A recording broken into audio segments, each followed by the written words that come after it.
faire ce voyage, savoir d'où je viens, quelles sont mes racines. Le grand boom, quoi, de se dire, allez, on franchit le pas. Ah, t'es enfin de retour à la maison, ça nous fait plaisir, c'est important que tu viennes. Oui, il y en a plein qui disaient que c'était un rêve, qu'ils y croyaient pas, et qu'il était de retour chez lui. C'est la fierté de la RDC. Les enfants, ça a donné un sens à notre visite. Il veut le bonheur des enfants. Il a toujours voulu le bonheur des enfants. Donc, quelque part, il s'est dit, qu'est-ce que je peux faire pour redonner ce que la chance m'a donné?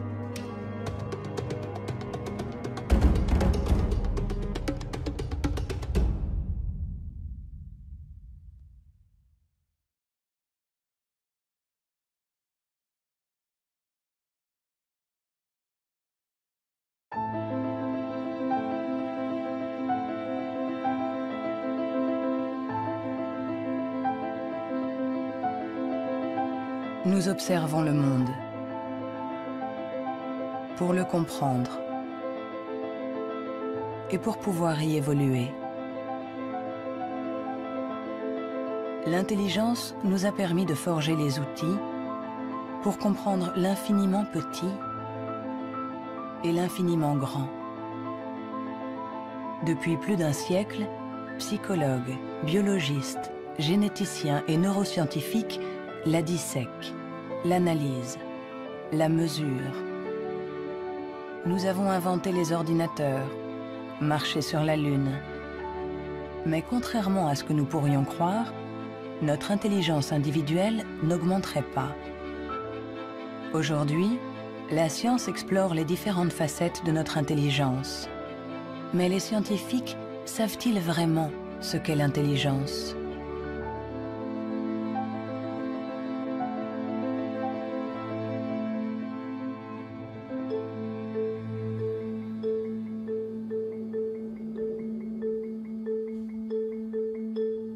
L'intelligence, c'est faire le lien.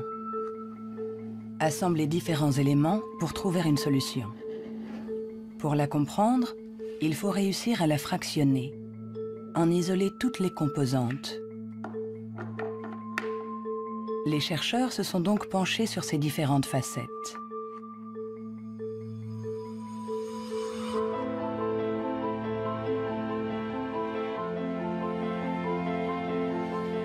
Pour mesurer l'intelligence, une des premières idées a été de mesurer la vitesse à laquelle le cerveau réagit. C'est cette méthode que le professeur Théni Januis a utilisée. Il a comparé notre temps de réaction avec celui de nos ancêtres. Et les résultats de son étude ne sont pas en notre faveur.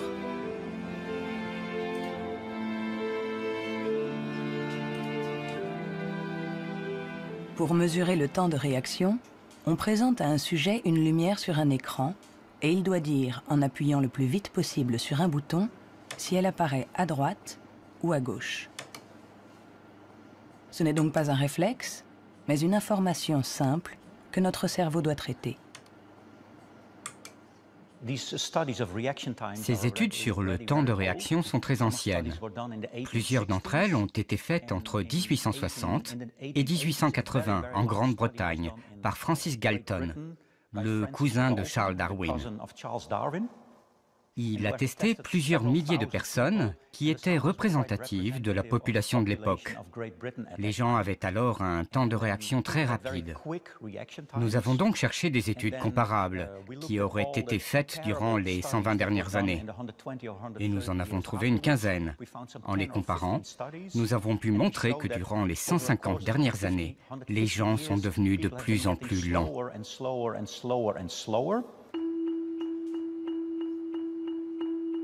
Pour le professeur Théni Januis, intelligence égale vitesse. Et notre cerveau mettrait en moyenne 50 millisecondes de plus que celui de nos arrière-grands-parents pour traiter une information simple. 50 millisecondes de plus, ça a l'air ridiculement bref. Mais quand on pense aux milliers de décisions que nous devons prendre chaque jour, si vous êtes un tout petit peu plus lent pour chaque décision, ça peut avoir des conséquences très importantes.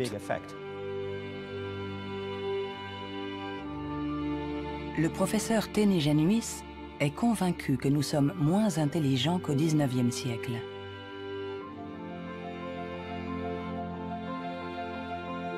Il en voit la preuve dans l'incroyable inventivité de cette période, marquée par une explosion des innovations, de la créativité, des idées.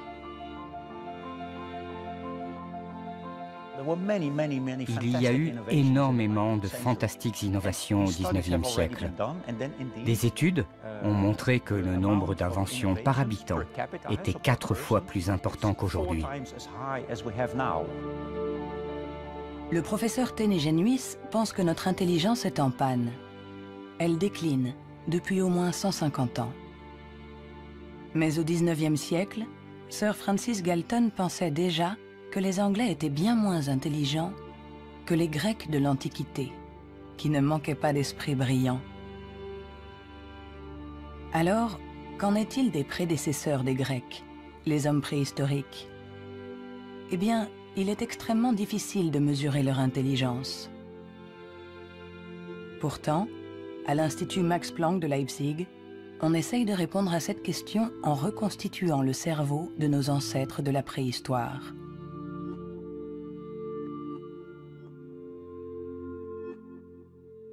La paléoneurologie, c'est une science très frustrante, puisque son objet, j'allais dire, quasiment n'existe pas. On n'a pas de cerveau fossile. Ce qu'on a essentiellement, c'est la boîte dans laquelle ce cerveau était contenu.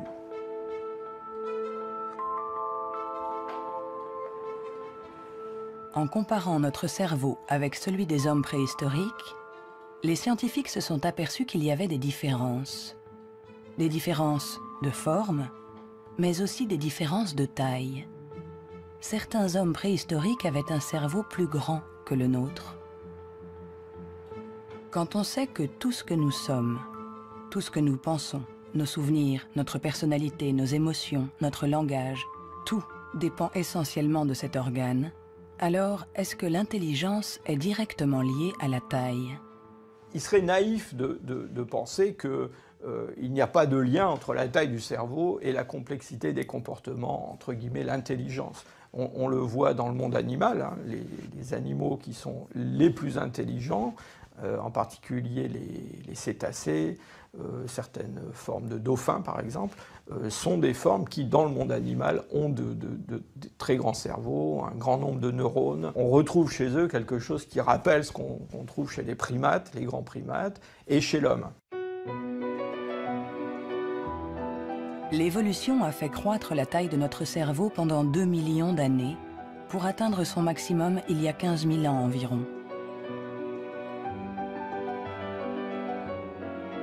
L'homme de Cro-Magnon, qui a peint les murs de la grotte de Lascaux il y a quelques 17 000 ans, était un Homo sapiens, comme nous. Mais de tous les Homo sapiens, il est celui doté de la plus grosse cervelle.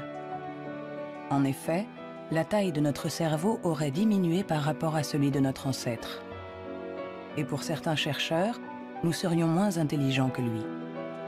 Mais cette théorie est loin de faire l'unanimité. Moi, je ne crois pas qu'il y a une intelligence qu'on peut mesurer avec 1 centimètre et dire, voilà, il est aussi intelligent, ou il est plus intelligent, ou il est moins intelligent. Un homme de Cro-Magnon, il était intelligent pour être intelligent dans le monde où il vivait, et pas pour être intelligent dans une banque. Si on allait chercher avec la machine à voyager à travers le temps un homme il y a 25 000 ans, un Cro-Magnon, qu'on l'amenait aujourd'hui, il s'adapterait au monde dans lequel il aurait à vivre. Historically, you guys have struggled to adapt. Yeah, right. Walking upright, discovering fire, inventing the wheel, laying the foundation for all mankind. You're right. Good point. Sorry we couldn't get that to you sooner. Connie, your reaction? We live in a society where the individual ego and the group dynamic are in constant struggle. Response? Yeah, I have a response. What?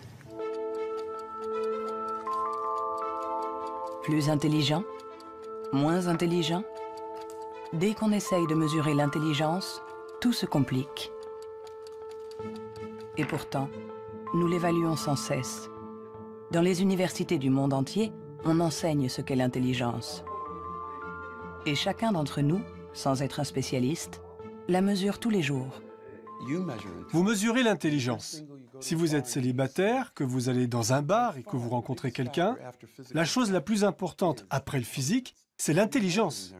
Vous évaluez l'intelligence des gens quand vous parlez avec eux. Sont-ils rapides quand vous leur parlez de quelque chose qu'ils ne connaissent pas? Est-ce qu'ils comprennent?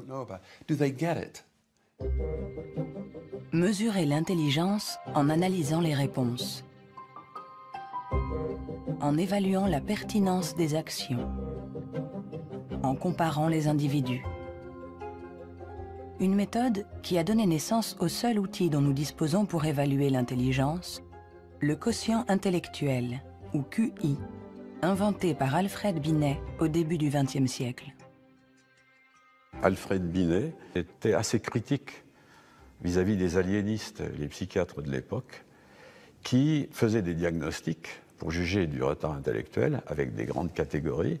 Il y avait les idiots, ceux qui étaient le degré d'arriération le plus profond, les imbéciles ensuite, et puis les débiles. Et Binet trouvait que leurs critères étaient tout à fait contestables, très vagues, différents d'un psychiatre à l'autre. Il estimait qu'il fallait avoir des critères objectifs, qu'il fallait mettre au point une sorte d'instrument d'évaluation qui s'appuie sur des critères scientifiques. En 1905, le ministère de l'Éducation nationale demande à Alfred Binet de trouver un moyen de détecter les enfants en difficulté scolaire. Il n'avait pas de théorie sur l'intelligence, mais en observant ses filles, il a imaginé qu'on pouvait l'évaluer à partir du raisonnement, de la compréhension, de la mémoire. Ce qu'il a cherché à faire, finalement, c'est à trouver pour chaque âge les problèmes qui sont caractéristiques de cet âge. Par exemple, en leur présentant une image, en leur demandant qu'est-ce que ça représente. Alors, il avait remarqué que les enfants de 3 ans énumèrent ce qu'il y a dans l'image. Il y a un monsieur, une dame, un banc, un arbre. Que vers 7-8 ans, ils la décrivent, l'image. C'est un monsieur et une dame qui sont assis sur un banc. Et puis, vers 12 ans, ils l'interprètent. Ce sont des malheureux, ou le monsieur est malade, des choses de ce genre. C'est ainsi que Binet met au point avec Théodore Simon le premier test d'intelligence. Le QI classique, ou en âge mental, est né. C'est le rapport entre l'âge mental, donné par le résultat du test, et l'âge réel de la personne. On multiplie ce chiffre par 100 pour obtenir le QI. Si un enfant de 10 ans réussit les épreuves des enfants de 12 ans, alors il sera en avance et il aura un QI de 120. L'idée, ça a été de rapporter la performance d'un individu à la performance de ceux qui lui sont comparables, c'est-à-dire qui sont exactement dans la même catégorie d'âge, de la même culture, etc. Et on va avoir évidemment toute la distribution, toute la répartition des scores dans le test à un âge donné. Le QI, c'est juste la position d'un individu par rapport aux performances des gens qui sont comme lui, c'est-à-dire qui ont le même âge que lui. Nous accordons au QI un pouvoir exagéré, parce qu'il prétend évaluer cette qualité si particulière qu'est l'intelligence. Difficile dès lors de résister à la tentation de s'évaluer, de se comparer. Ce qui est un peu catastrophique, c'est ce qu'on voit actuellement sur des sites internet où on vous permet de calculer votre QI. Et alors je pense que des gens, ils font ça, ils se retrouvent avec un chiffre, et ils vont l'interpréter, si par exemple ce chiffre n'est pas bon, en se disant qu'ils ne sont pas intelligents. C'est absolument ridicule et catastrophique. Le 2. Il est ridicule de croire qu'un chiffre peut résumer quelqu'un. Le 4. Le 3. Les vrais tests de QI se font chez des psychologues agréés. Le 2. Car il faut savoir les interpréter en les mettant en rapport avec le passé d'un individu, son présent. Le 2 ou le 3. Sa personnalité. Le QI permet d'évaluer l'intelligence. de comparer les individus. Mais nous permet-il de savoir si notre intelligence a évolué depuis que Binet l'a inventé il y a plus d'un siècle? Réussissons-nous mieux aujourd'hui les tests de QI? C'est en Nouvelle-Zélande qu'on a apporté pour la première fois une réponse à cette question. C'est ici que James Flynn a fait une découverte surprenante que les scientifiques du monde entier ont baptisé l'effet Flynn. L'effet Flynn, c'est la découverte que pour toutes les nations qui sont entrées dans l'ère industrielle, il y a eu des gains importants dans les tests de QI. J'ai regardé tous les types de tests de QI dans 40 pays, comme en France, en Hollande, en Norvège, partout où il y avait des appelés au service militaire. On leur donnait exactement le même test chaque année, et les gains sont évidents. Il y a 1 ou 2 générations, les gens avaient en moyenne 30 réponses justes sur 60, alors qu'aujourd'hui, ils en ont 45.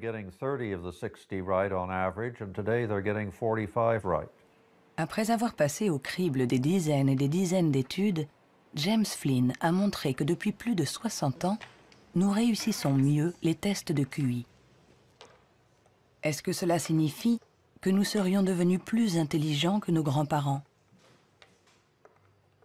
Un changement de QI ne signifie pas forcément un changement d'intelligence. Un exemple simple pour le comprendre, vous faites passer le test d'intelligence une première fois aujourd'hui.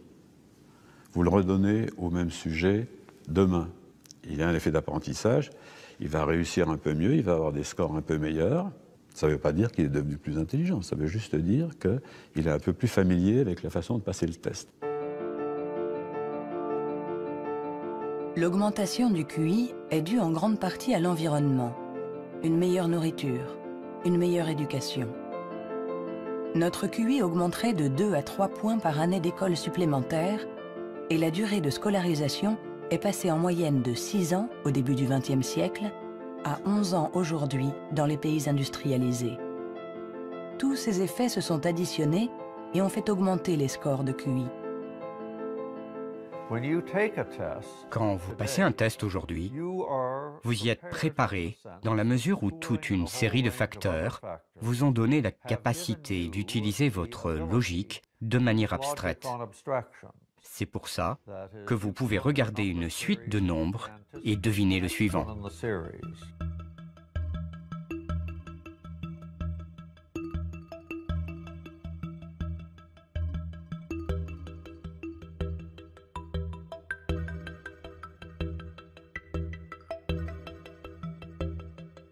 Avec l'intelligence, il ne faut pas se fier aux apparences. De meilleurs scores au test de QI ne nous disent pas que nous serions plus intelligents. Nous sommes juste mieux préparés pour réussir des tests de QI. Notre intelligence est comme un muscle que nous avons entraîné pour en exprimer tout le potentiel. Mais à force de nous entraîner, nous avons peut-être atteint nos limites. Les chiffres le prouvent. Après des décennies d'augmentation, les résultats au test de QI plafonnent. Ils diminuent même dans certains pays, comme l'Angleterre, le Danemark ou la Norvège. L'augmentation du QI est un phénomène qui a duré un siècle. Mais tous les pays vont finir par voir un plafonnement de cette augmentation. L'école a fait le plein. C'est elle qui a offert la capacité de manier des concepts abstraits. Et à moins d'une révolution de la pédagogie, les bénéfices dus à l'école vont plafonner parce que presque tout le monde aujourd'hui est scolarisé.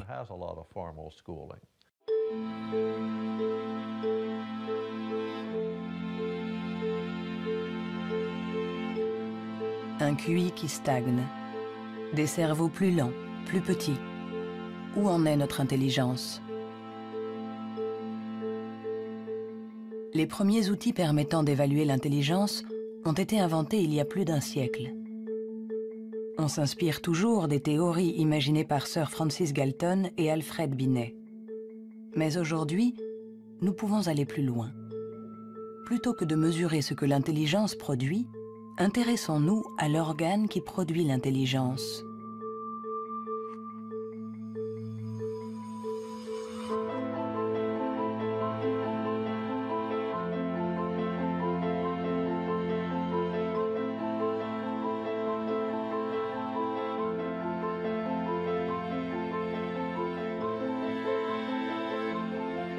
Richard Ayer est psychologue et neuroscientifique à l'Université de Californie, Irvine.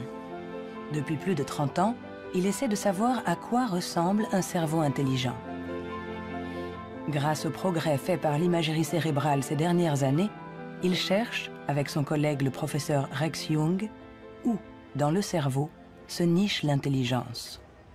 Nous regardons le cerveau de Richard Ayer, un très joli cerveau.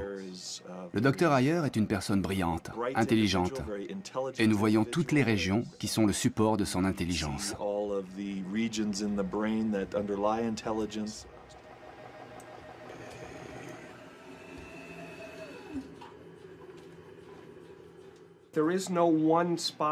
Il n'y a pas un endroit dans le cerveau qui soit le centre de l'intelligence. Les gens pensaient qu'il y avait un centre de l'intelligence à l'avant. Mais les recherches ont montré que lorsqu'on fait des tests d'intelligence à l'intérieur d'un scanner, on peut voir que la communication entre l'avant et l'arrière est très importante pendant que l'on résout les problèmes. Le professeur Ayer a été l'un des pionniers dans l'utilisation des techniques de neuroimagerie moderne. Sa première étude date de 1988. On n'avait alors jamais utilisé ces outils dans les recherches sur l'intelligence. On a trouvé des zones du cerveau qui s'activaient quand les gens passaient des tests d'intelligence. Mais le choc, la surprise, c'était que plus ces zones étaient actives, moins les résultats du test étaient bons. C'était à l'opposé de ce qu'on attendait. À chaque fois qu'en science, on a un résultat à l'opposé, c'est vraiment intéressant.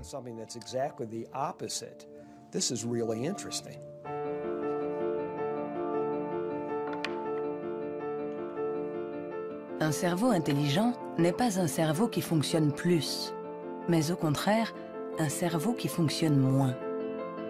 C'est ce qu'on appelle la neuroefficacité.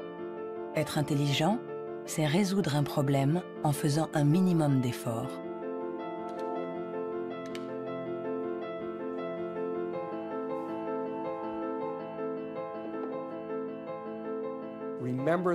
Souvenez-vous de la première fois que vous avez conduit une voiture. Le premier jour, dans un grand parking vide, avec quelqu'un assis à côté, et vous tournez le volant et vous pensez « Maintenant, il faut que je freine ». Mais aujourd'hui, vous conduisez au milieu de la circulation dans une ville que vous ne connaissez pas, et malgré ça, vous pouvez discuter avec quelqu'un. Votre cerveau est bien plus efficace pendant que vous conduisez. Donc, les hauts niveaux d'intelligence ne sont pas forcément liés à un cerveau qui travaille plus, mais à une transmission plus efficace de l'information entre les zones importantes du cerveau. Lorsqu'on pense à un processus aussi complexe que l'intelligence, il faut imaginer que le cerveau est comme un orchestre avec différentes sections. Mais le vrai mystère, c'est comment ces sections interagissent. Parce que pour autant que nous le sachions, il n'y a pas de chef d'orchestre. Si le cerveau est un orchestre, alors l'intelligence est la musique.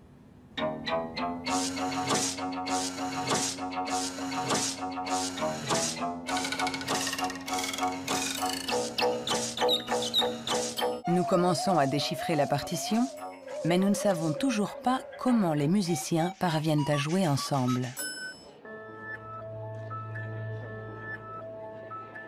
À l'université de la Sorbonne, le professeur Olivier Houdet est à la recherche de ce chef d'orchestre.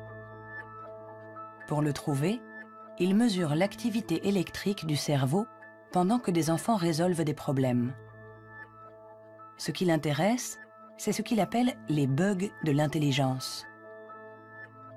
Si vous présentez à un enfant ce dispositif avec 1, 2, 3, 4, 5 babars écartés ou 5 babars resserrés, et vous demandez à l'enfant, y a-t-il le même nombre de babars au-dessus et en dessous, jusqu'à 6-7 ans, tous les enfants du monde vont vous répondre « Ah ben non, il n'y en a pas pareil, il y en a plus là parce que c'est plus long ». Le cerveau de l'enfant est donc piégé par l'intelligence, c'est-à-dire visio-spatiale, selon laquelle longueur est égale à nombre. Dans le cerveau, ça se traduit par le fait qu'on a des chemins neuronaux différents pour résoudre une même tâche.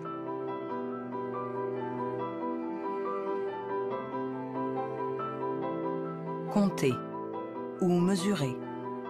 Il y a toujours plusieurs solutions à un problème. Et notre cerveau est sans cesse en train de lutter pour inhiber les mauvaises stratégies. Nous, ce qu'on montre ici, et c'est ça la découverte et l'originalité de notre laboratoire, est que l'inhibition, c'est sans doute le processus clé et positif de l'intelligence, parce que c'est elle qui nous permet de résister à nous-mêmes, en quelque sorte. Résister à nous-mêmes, c'est apprendre à contrôler les interférences qui viennent perturber notre intelligence. Le test de Stroop est une des méthodes pour observer ces interférences. Il consiste à donner la couleur d'un mot, mais attention, sans le lire. Bleu, jaune, rouge, jaune, vert, rouge, vert, vert, rouge, vert, jaune, jaune, rouge, jaune, jaune, rouge, jaune, rouge, jaune, jaune, rouge, vert, rouge, jaune, bleu.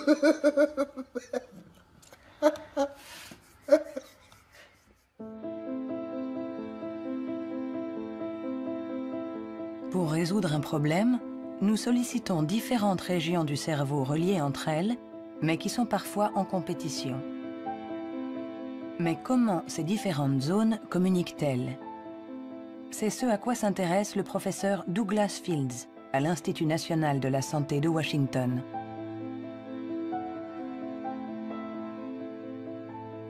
Le cerveau est fait de deux sortes de tissus, la matière blanche et la matière grise. Tout le monde a entendu parler de la matière grise. C'est là où se trouvent les neurones, sur une couche à la surface du cerveau. Mais en dessous, il y a des milliards de connexions, de câbles, des axones qui connectent les neurones. Et c'est blanc parce que ces axones ont une gaine isolante formée d'une membrane qui est de la myéline.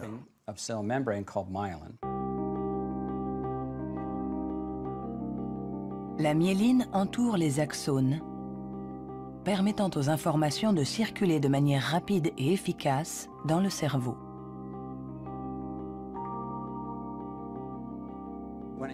Quand un enfant naît, son cerveau n'est pas mature. Ses fonctions sont minimales. Un bébé ne peut quasiment rien faire. Il ne peut pas se nourrir, il ne voit pas vraiment, il ne sait pas marcher ni redresser la tête. C'est parce que notre cerveau est façonné en permanence par notre environnement. Et une des choses les plus intéressantes avec la myéline, c'est qu'elle se forme après notre naissance. La myéline est essentielle pour que l'information circule de manière efficace dans le cerveau.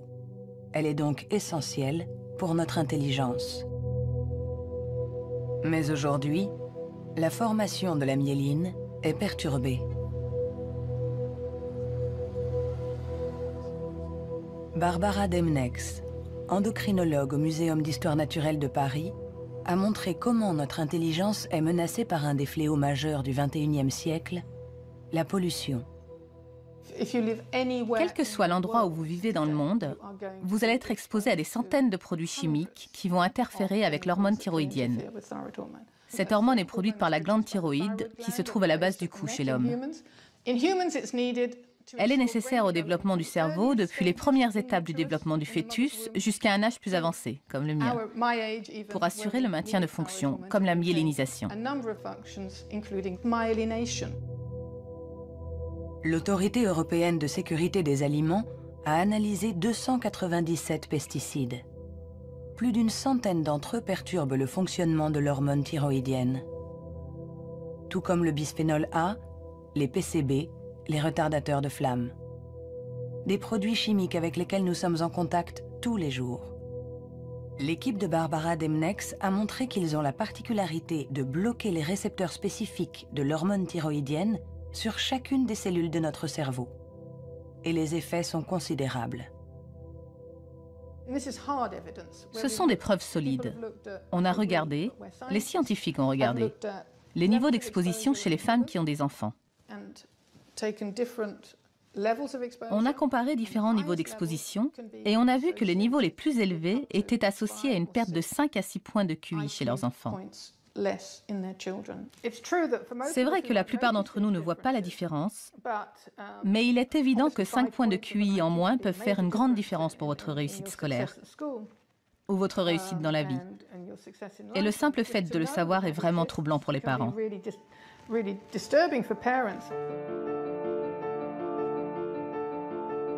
Notre intelligence nous a permis de créer un monde complexe au prix de la dégradation de notre environnement. Et nous pourrions en payer le prix si cette dégradation perturbe la formation de notre cerveau, en agissant sur la myéline par exemple. Mais si ce phénomène se confirme, comment le gérer? Pendant plus d'1 siècle, on a pensé que tous nos processus mentaux n'étaient dus qu'à l'activité électrique des neurones. Mais aujourd'hui, les neurobiologistes ont commencé à explorer un nouveau continent. Il n'y a que 15% des cellules du cerveau qui sont des neurones. Le reste, qui représente 85%, ne communique pas grâce à l'électricité. On l'appelle la glie. De nouvelles méthodes nous ont permis de voir avec surprise que les cellules gliales communiquent entre elles et avec les neurones. On est à la pointe des recherches sur le cerveau, car il y a là un changement fondamental dans la manière dont on pense que le cerveau fonctionne au niveau cellulaire. Les cellules gliales, des cellules bien plus nombreuses que les neurones et qui forment leur environnement. Certaines fabriquent la myéline. D'autres nourrissent les neurones et les protègent. On les appelle les astrocytes. Et une découverte inattendue a montré que les astrocytes jouaient un rôle dans l'intelligence. Tout a commencé avec un génie. En avril 1955, au Princeton Hospital du New Jersey, Thomas Harvey, médecin pathologiste, est en charge de l'autopsie de Albert Einstein. Et ce 18 avril, à 8 h du matin, il décide de voler le cerveau de celui que nous considérons comme l'incarnation du génie. Il espérait, en examinant le précieux organe, percer les secrets de l'intelligence. Après l'avoir conservé caché chez lui pendant 27 ans, il autorisa d'autres scientifiques à l'examiner. Et ils découvrirent quelque chose dans le cerveau d'Einstein qui était peut-être le secret de son intelligence. Le cerveau d'Albert Einstein a été examiné pour voir ce qui le rendait plus intelligent. Et il n'y avait pas de différence sur le nombre de neurones, sur la taille des neurones, il n'y avait rien. Mais son cerveau avait plus d'astrocytes. Et beaucoup de gens se sont intéressés au rôle joué par les astrocytes dans l'intelligence. Les astrocytes. Des cellules gliales identifiées il y a plus d'1 siècle. Mais ces dernières années, les scientifiques se sont aperçus que leur rôle était plus complexe que ce qu'ils imaginaient.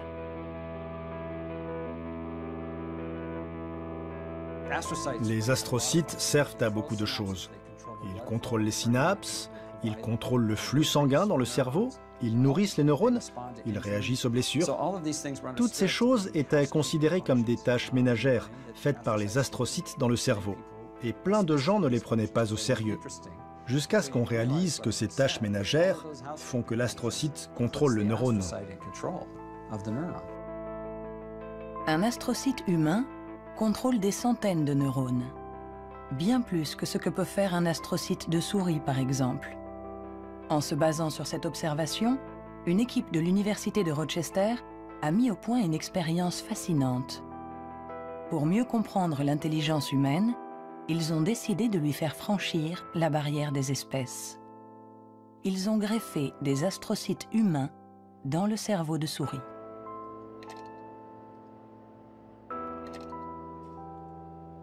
Nous avons effectué des greffes des astrocytes humains chez la souris. Et la greffe, littéralement, envahit tout le cerveau.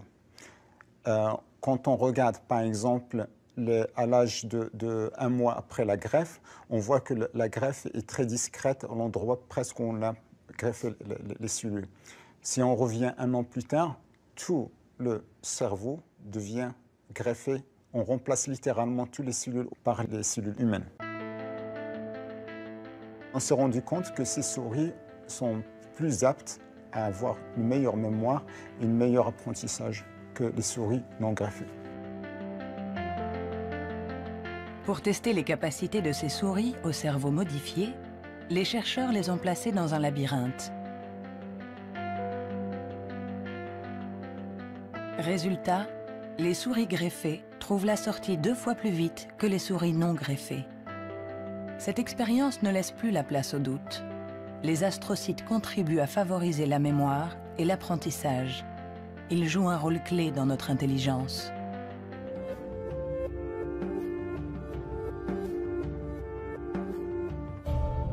L'intelligence se reflète dans le fonctionnement du cerveau. Mais comment expliquer les différences d'intelligence de nos collègues, de nos amis, de nos parents? Ont-ils plus de matière blanche, moins d'astrocytes, des neurones plus rapides? Ce qui est à l'origine de nos capacités se trouve en partie dans nos gènes. Robert Plomine est généticien comportementaliste. Dans le cadre de ses recherches, il a regardé grandir des milliers d'enfants.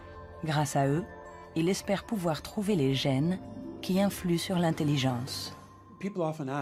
Les gens demandent souvent dans quelle mesure l'intelligence est déterminée par les gènes.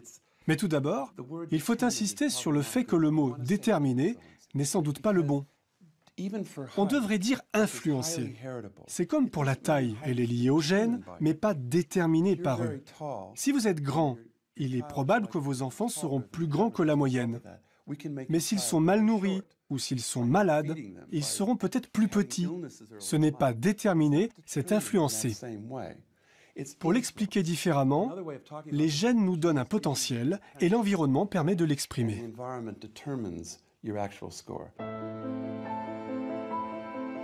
Pour comprendre les relations complexes entre gènes et intelligence, Robert Plomine fait passer des tests à des milliers de jumeaux. Les vrais jumeaux ont ceci de particulier que ce sont des clones. Ils partagent exactement les mêmes gènes. Ils sont identiques en tout point. Mêmes cheveux, mêmes yeux. Mais ont-ils les mêmes résultats au test d'intelligence? La réponse est oui. Leurs résultats sont plus proches que ceux d'un frère et d'une sœur. C'est la preuve que même s'ils ne sont pas les seuls déterminants de l'intelligence, les gènes jouent un rôle crucial. La plupart des pays dans le monde, plus de 100 pays, disposent maintenant de registres de jumeaux, car ils reconnaissent l'importance de la méthode des jumeaux pour estimer l'influence des gènes. La prochaine étape de nos recherches est d'essayer de trouver les gènes responsables de l'intelligence. Pour cela, Robert Plomine utilise des puces à ADN capables de détecter plus d'1 million de marqueurs génétiques. En comparant l'ADN de tous ceux qui ont eu de bons résultats au test, il cherche à voir si certains gènes apparaissent plus fréquemment. Mais l'identification précise de ces gènes s'est révélée beaucoup plus compliquée que ce qu'il espérait.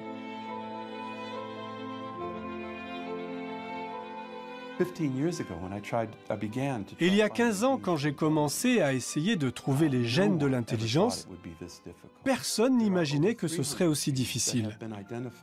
On a identifié plus de 300 gènes qui influent sur l'intelligence. Et le problème, c'est qu'on en a identifié seulement 1%.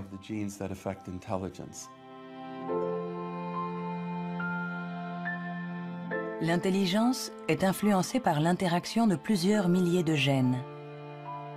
Ils forment un réseau d'une complexité inouïe, d'autant plus qu'ils produiraient des effets différents selon la région du cerveau où ils s'expriment. Avant, on imaginait le fonctionnement du cerveau en termes de zones. Cette zone gère le langage, celle-ci fait autre chose. Le corps calleux relie les hémisphères.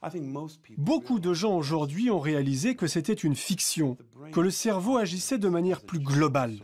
Et si on regarde ça du point de vue génétique, cela rend les choses plus claires, parce que la plupart des gènes qui agissent sur le cerveau affectent beaucoup de régions différentes.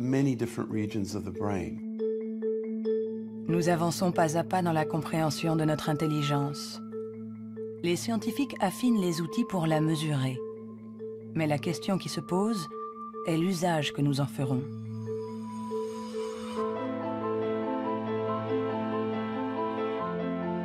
L'intelligence est ce qui prédit le mieux notre niveau d'étude, notre emploi. Par conséquent, parler de l'intelligence de quelqu'un n'est pas anodin. On donne une valeur, on classe, on hiérarchise, avec tous les risques de dérapage que cela comporte. L'erreur de raisonnement, c'est de considérer que l'intelligence serait essentiellement héréditaire. Et ça a conduit effectivement à des dérives qui sont tout à fait ridicules, je dirais, absolument ridicules. Pour en donner un exemple, en 1924, je crois, une loi a été votée aux États-Unis qui restreignait l'immigration, qui mettait des quotas pour l'immigration, parce que dans les tests, ils avaient en moyenne des résultats moins bons. Et donc, ils étaient supposés être héréditairement moins intelligents. Il fallait qu'ils en viennent moins aux États-Unis pour ne pas faire baisser la moyenne. On les accueillait, vous savez, dans Ellis Island, cette petite île qui est en face de New York, et pas mal d'entre eux ont été renvoyés, et notamment ceux qui, dans les années 30, commençaient à sentir la montée du nazisme, je pense aux Juifs de l'Europe de l'Est par exemple, et qui ont été refoulés pour des raisons absolument idiotes. On a longtemps cru qu'on ne pouvait pas échapper à ses origines. Notre hérédité était supposée contrôler nos vies. La science, depuis, nous a heureusement éloignés de cette vision déterministe. Mais l'intelligence est un sujet à part, un sujet si sensible que les faux pas et les excès ont marqué son histoire. William Shockley, physicien visionnaire, prix Nobel pour sa découverte du transistor, se montra moins brillant lorsqu'il décida de se pencher sur l'étude de l'intelligence. Dr. Shockley, if you could answer it yes or no, I would appreciate it. Do you believe that black people are inferior in intelligence because of their heredity? What I say is this. My research leads me, and it's a tragic conclusion, really, my research leads me inescapably to the opinion that the major cause of the American Negro's intellectual and social deficits is hereditary and racially genetic in origin, and thus not remediable to a major degree by practical improvements in environment. Then what do you see as the solution to the problem? I would propose that you would offer a bonus to everyone to be sterilized. The offer is based upon the best estimates, best scientific estimates that one can have of any genetically carried disabilities. 1974, c'était tout juste hier, une époque pas si lointaine où certains se servaient du QI pour justifier des théories racistes, pour exclure ceux qui étaient différents. Joseph Chovanec est atteint du syndrome d'Asperger, une forme d'autisme qui peut cohabiter avec un QI élevé. Diplômé de Sciences Po, docteur en philosophie, écrivain. À 6 ans, il ne disait pas un mot. Aujourd'hui, il parle 7 langues, dont l'hébreu, l'arabe, le perse et l'azerbaïdjanais. Je fais partie de ces enfants qui étaient promis à la poubelle. Pendant très longtemps, on nous a dit que les personnes autistes étaient déficientes intellectuelles. On a posé presque comme synonyme déficience intellectuelle et autisme. Alors qu'aujourd'hui, on sait bien que ce n'est pas le cas. Chaque société humaine a besoin d'un certain nombre de hiérarchies, a besoin que les gens se démarquent un peu des autres. Et on a tendance à résumer un peu tout par un critère unique. Aux États-Unis, ce qui fait, j'allais dire, les qualités humaines et les hiérarchies, c'est le QI. En France, c'est tel ou tel concours administratif. Sous la Chine impériale, c'était les fameux concours de mandarinat. Mais tout ça, ça repose sur une idée centrale qui est fausse, à savoir qu'il y aurait une échelle unique de l'humanité. Et forcément, celui qui prône ce genre de théorie se place lui-même tout au sommet. C'est toujours comme ça. L'intelligence comme échelle unique de l'humanité. Mais peut-on résumer l'humain à une seule dimension? Peut-on réduire l'homme à sa seule intelligence alors que l'intelligence elle-même a de multiples facettes.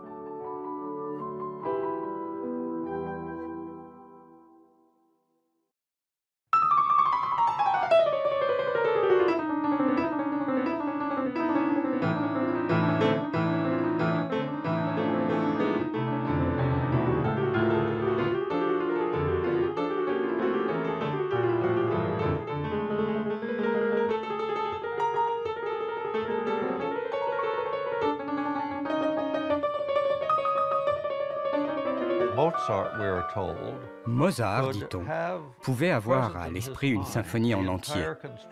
Si vous suivez une symphonie, vous devez suivre son développement dans le temps. Mais lui, il avait conscience de sa globalité.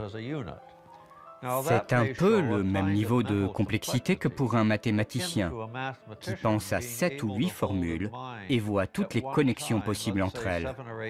Alors on peut toujours objecter. Est-ce que l'intelligence musicale est une forme d'intelligence? Ce n'est pas important. Ce qui est important, c'est que ça existe et que ceux qui l'ont n'ont pas obligatoirement de grand QI.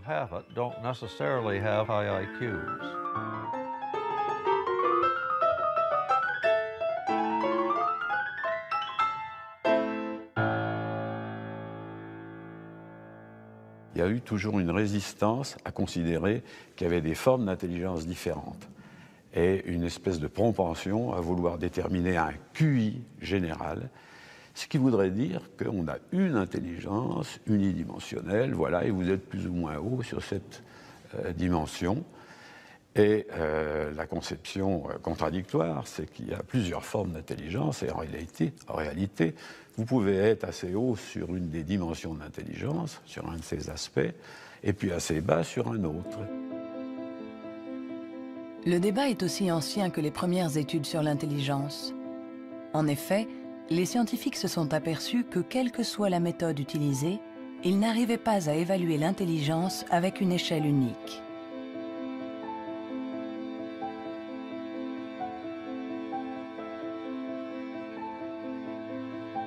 À l'Université du Nouveau-Mexique, le professeur Rex Jung est convaincu que pour résoudre n'importe quel problème, nous utilisons différentes manières de raisonner, que ce que nous appelons intelligence n'est que l'une d'entre elles. Je pense que la créativité est un autre mode de fonctionnement du cerveau. Je cherche à savoir si elle est différente de l'intelligence. Est-elle similaire? Est-ce que c'est la même chose ou bien est-ce différent? J'en suis arrivé à la conclusion que la créativité est un processus de raisonnement fondamentalement différent.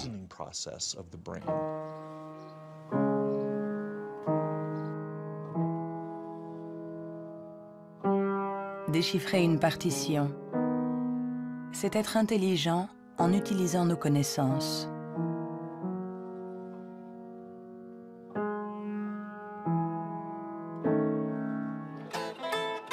Improviser, c'est être intelligent en inventant, en étant créatif.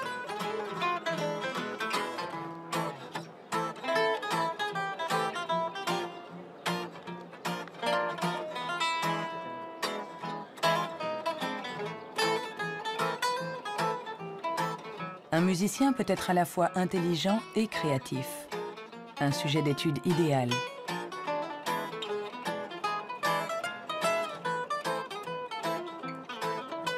Le professeur Jung a examiné de nombreux cerveaux pour savoir comment intelligence et créativité peuvent cohabiter. Je travaille sur l'hypothèse que ce sont des partenaires et qu'il y a deux réseaux différents dans le cerveau qui coopèrent pour nous permettre de raisonner. L'un est un type de raisonnement intelligent, l'autre est un type de raisonnement créatif. Je pense que les deux sont extrêmement importants. Nous sommes très proches de comprendre comment elles fonctionnent. Notre théorie est que le réseau de l'intelligence se situe plutôt à la surface du cerveau. Avec la créativité, les choses sont différentes. Elle dépend principalement du réseau du mode par défaut. Le réseau du mode par défaut est un réseau qui se trouve plutôt au milieu, à l'intérieur du cerveau. Et ces deux réseaux échangent en permanence des informations pour nous permettre de résoudre les problèmes posés par le monde qui nous entoure.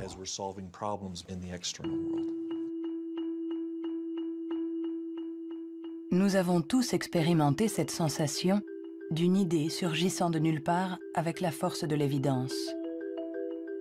Ce que nous révèlent les neurosciences, c'est que ce mode de raisonnement, ce mode inventif, créatif, est un mode de raisonnement à part entière. Peut-on être intelligent sans être créatif? Ou créatif sans être intelligent? La question a elle-même un sens. Pour évoluer intelligemment dans le monde, n'avons-nous pas besoin de toutes les ressources de notre esprit? On ne peut pas être créatif en physique, par exemple, si on n'a qu'une éducation physique. Pour être créatif en physique, il faut une autre éducation et ensuite se retrouver dans un univers étranger et réutiliser des trucs et astuces, des mécanismes mentaux qu'on a appris ailleurs. Hein. Et le drame de la recherche stérile, c'est la recherche qui ne connaît que sa petite chapelle, où il n'y a ni import ni export de données. Hein. Par contre, tous ceux qui ont été créatifs, ce sont des gens qui ont importé des idées d'un univers autre.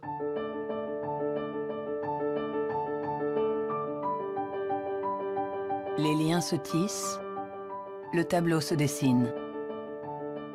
Les scientifiques assemblent petit à petit les différentes composantes de notre intelligence. Mais le monde évolue, et l'intelligence aussi.